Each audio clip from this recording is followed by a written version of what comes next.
Assalamualaikum warahmatullahi wabarakatuh.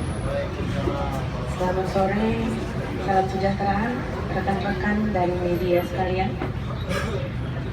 Terima kasih pada hari ini bersedia hadir undangan dari kami. Saya Finali Widiran. Sebelah kanan saya adalah Bintang Internasional. Kami adalah tim kuasa hukum dari klien kami, Edi Zainal Arifin. Dan sebelah kiri saya adalah Bapak Yoli Aulia. Sekali lagi saya ucapkan terima kasih atas kehadirannya untuk mendengarkan klarifikasi atas pemberitaan yang selama ini diberitakan terhadap klien kami, yang pada awalnya hanya diberitakan di media sosial, melalui website, melalui Facebook dan lain-lain, tapi akhirnya terus berkembang sampai ke media elektronik, juga ke media cetak dan media online. Kami hanya perlu mengklarifikasi 3 hal yang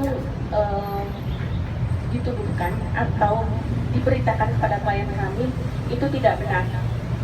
3 hal tersebut, bahwa klien kami katanya pernah memberikan pernyataan bahwa 60% Al-Quran itu tidak asli. Kami klarifikasi bahwa itu tidak benar dan klien kami tidak pernah mengeluarkan statement seperti itu. Yang kedua, tentang ritual sholat tanpa bacaan. Kami klarifikasi pula bahwa itu pun tidak benar. Klien kami tidak pernah memberikan pernyataan untuk ritual sholat tanpa bacaan. Yang ketiga, klien kami adalah seorang budayawan. Selain dari pendiri dan guru perguruan silat tenaga dalam Hikmatul Iman, dia adalah budayawan yang menulis sebuah novel. Di sini ada novelnya, dan dijadikan dasar pemikiran oleh yang bersangkutan adalah sebuah pemikiran yang nyata, padahal ini adalah sebuah novel. Jadi dari 3 apa yang diberitakan, sekali lagi saya sampaikan bahwa itu tidak benar. Adapun selanjutnya, kami tim kuasa hukum, karena kami tahu bahwa kami hidup di negara hukum dan klien kami pun adalah orang yang taat hukum. Berdasarkan pemberitaan yang menyudutkan, kami sudah melakukan laporan. Selanjutnya akan berkembang, walaupun di awal kami hanya melaporkan mengenai undang-undang ITE. Selanjutnya nanti akan berkembang mungkin ke ranah pidana yang lebih umum. Apa yang didalilkan oleh yang bersangkutan silahkan dibuktikan sendiri nanti di persidangan. Saya yakin teman-teman media adalah sahabat kami, sahabat yang memberikan informasi seimbang. Sekali lagi terima kasih atas kesempatan ini, memberikan kami waktu untuk memberikan klarifikasi sehingga pemberitaan menjadi seimbang. Dan saya yakin bahwa media bukan ajang untuk pembuktian. Selanjutnya nanti apa yang dia dalilkan, saya harap dia, mereka atau siapapun bisa membuktikannya di pengadilan. Mungkin itu klarifikasi dari kami sebagai tim kuasa hukum. Saya serahkan kepada rekan saya, mungkin ada tambahan.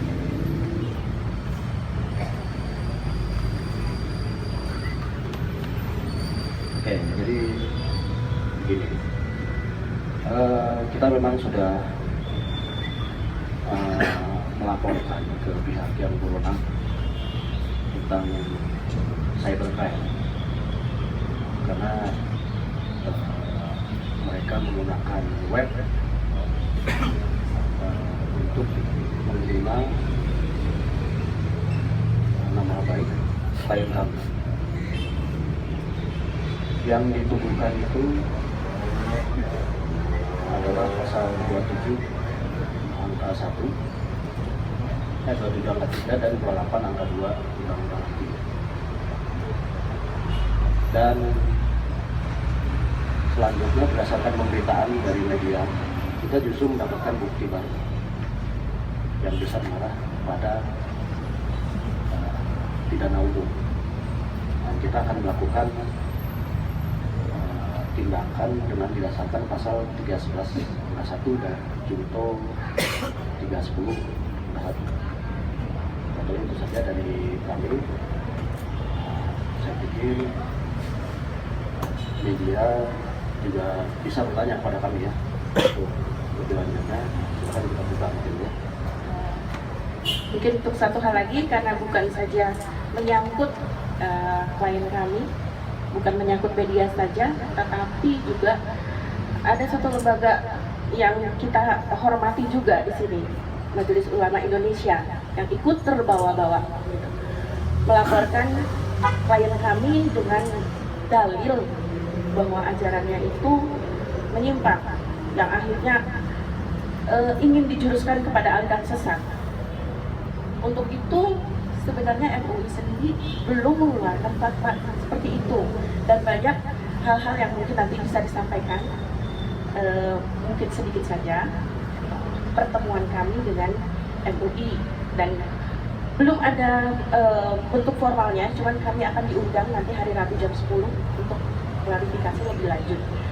Mungkin sedikit aja Bapak Ambia bisa menyampaikan. Terima kasih. Jadi setelah banyak keluar berita-berita di media, saya berinisiatif untuk mengklarifikasi pernyataan yang konon dikeluarkan dari Sekum MUI Jabar. Setelah saya klarifikasi, setelah saya tanyakan, ternyata pernyataannya tidak demikian. Jadi seolah-olah berita yang muncul di media itu merupakan berita yang sudah agak sedikit diprintir, yang seolah-olah pernyataan itu menyatakan bahwa Hikmatul Iman atau sekarang itu Pantera itu sudah sesat. Sekum MUI Jabar menyatakan bahwa tidak mungkin Sekum MUI Jabar menyatakan demikian, karena yang dia sebutkan adalah ini hanya akan dibawa ke pengkajian untuk difatwakan. Itu saja. Terima kasih. Baik, terima kasih rekan media sekalian. Itu klarifikasi dari kami. Mungkin jika ada pertanyaan, tapi kami tidak akan menjawab terlalu banyak dan melebar, karena mohon maaf dan mohon dipahami bahwa media ini bukan ajang pengadilan dan pembuktian. Kami masih menjunjung tinggi lembaga peradilan yang akan menguji semua bukti-bukti atau dalil-dalil yang sudah dituduhkan kepada klien kami. Untuk itu, kami persilakan jika ada pertanyaan.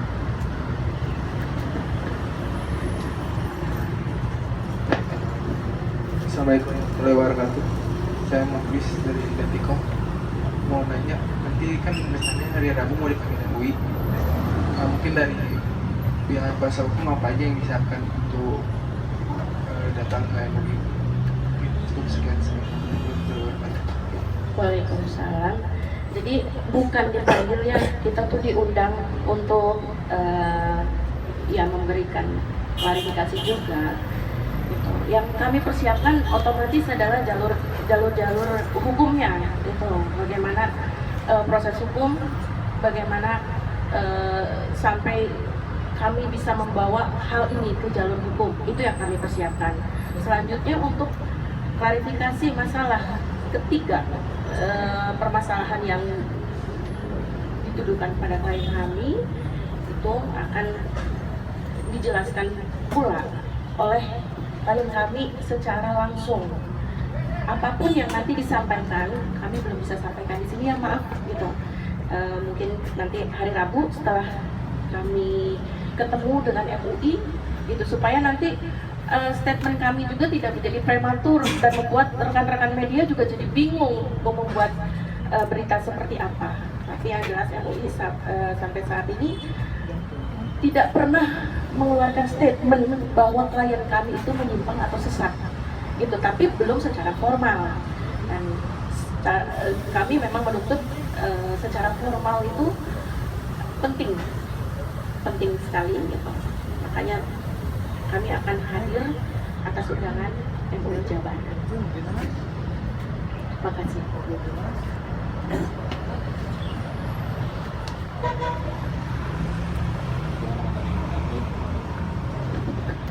Saya Andre dari merdeka.com. Pertama-tama yang ingin saya sampaikan, yang ingin saya tanya tadi itu terlapor, boleh penegasan di sini, terlapornya ada berapa pihak dan kapan melaporkannya gitu, dan ke mana. Tadi kan pasal yang dikenakan UU ITE ya. Lalu udah itu aja dulu. Jadi karena memang lokusnya itu ada di Jawa Barat, kita melapor ke Polda Jabar. Itu untuk terlapor kami tidak mau menyebutkan dengan jelas siapa, tapi karena yang pertama kami temukan itu di media sosial itu ada satu web, artinya kami melaporkan nanti akan dalam penyelidikan pihak kepolisian siapa pemilik web itu, siapa adminnya. Untuk saat ini kami belum bisa menjawab karena nanti itu kewenangan polisi yang akan membuka webnya, siapa adminnya, siapa yang punya, gitu, siapa yang menyebarkannya di situ, itu bisa kita buka. Sudah terjawab ya?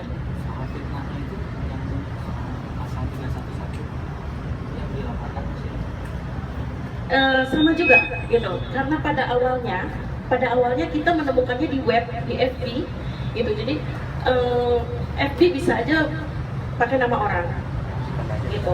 Jadi kita memakai asas praduga tak bersalah. Kita tidak mau menunjuk siapa pelakunya, tapi yang jelas fakta yang kami temukan itu ada di media sosial dan FB. Jadi nanti pihak kepolisian lah yang akan menyelidiki siapa pemilik FB itu, siapa pemilik webnya, siapa adminnya di situ, barulah bisa ditetapkan. Karena polisi juga tidak bisa menetapkan tersangka tanpa bukti-bukti, jadi masih dalam dugaan. Cuman ya kembali lagi bukti kuatnya itu adalah adanya web dan FB yang menyudutkan klien kami. Saya cukup. Waalaikumsalam. Hanya penegasan aja Bu, mungkin yang diinginkan pihak kuasa hukum dan klien sebenarnya pelurusan dari fitnah yang terjadi atau langkah hukum yang akan terjadi, atau dua-duanya ya. Pertama, otomatis sudah membuat opini publik yang sangat tidak seimbang, sehingga banyak sekali opini yang menyudutkan klien kami. Itu perlu ada rehabilitasi nama baik, bukan hanya yang bersangkutan saja, tapi perburuan dan komunitas kami, klien kami maksudnya. Kedua, langkah hukum, kita sebagai warga negara Indonesia, kita akan meminta keadilan yang seadil-adilnya atas perbuatan yang sudah merugikan, baik moral, mungkin juga ada material. Karena dengan adanya fitnah ini otomatis segala kegiatan menjadi terhenti. Gitu. Jadi dua-duanya, baik untuk nama baiknya, baik untuk mengklarifikasi bentuk tuduhannya itu, dalilnya itu, juga untuk jalur hukumnya. Terima kasih. Ada lagi, Pak?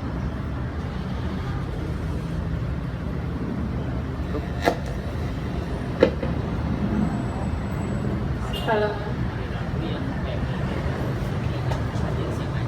Saya yang akan hadir mungkin ya klien yang bersangkutan harus karena dia yang tahu betul duduk perkara dan dia yang harus mengklarifikasi. Kalau kami kan hanya sebagai tim kuasa hukum saja yang meluruskan jalur hukumnya seperti apa. Dan di sini juga ada Pak Yoni yang hanya sebagai juru bicaranya saja gitu. Tapi untuk nanti di MUI klien kami akan hadir, insya Allah. Tapi itu terbuka nggak? Tertutup Pak Yoni, untuk media. Untuk di dalamnya itu tertutup. mungkin setelah kita bicara, mungkin nanti di luar bisa ada klarifikasi ya. Itu karena kami juga kan akan perlu mengklarifikasi apa yang setelah kami bicarakan dengan MUI. Itu tidak mungkin tertutup karena itu harus dibantu oleh kawan-kawan media untuk menyampaikan supaya tidak menjadi chaos yang berkepanjangan.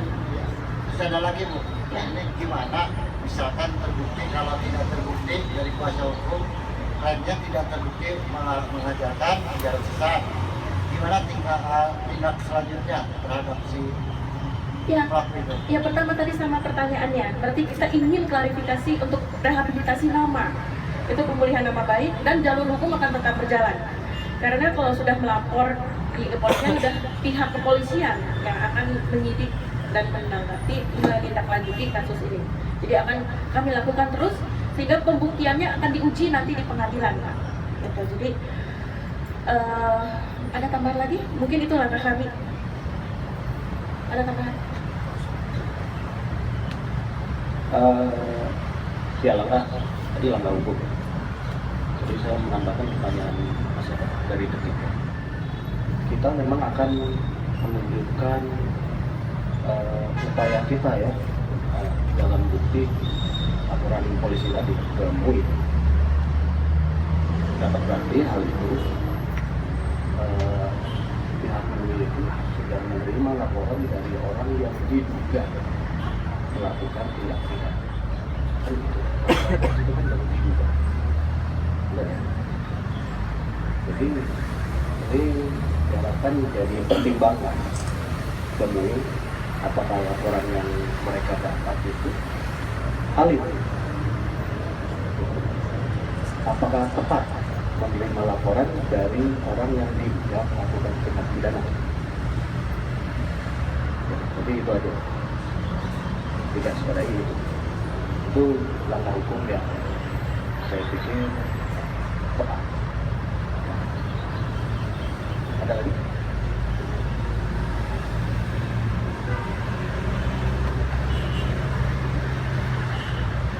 Baik, kalau jika tidak ada pertanyaan lain, saya kira juga Pak Yoli dan tidak akan memberikan banyak klarifikasi karena sebenarnya tujuannya hanya mengklarifikasi 3 hal tadi. Untuk itu, sekali lagi kami ucapkan terima kasih kepada rekan-rekan media yang memberi kesempatan kami untuk mengklarifikasi dan semoga nanti beritanya berimbang. Saya yakin media di sini sangat bersahabat dengan kami. Di kesibukannya juga sudah menyempatkan diri untuk datang atas undangan kami. Terima kasih sekali lagi. Sekian klarifikasi dari kami. Assalamualaikum warahmatullahi wabarakatuh.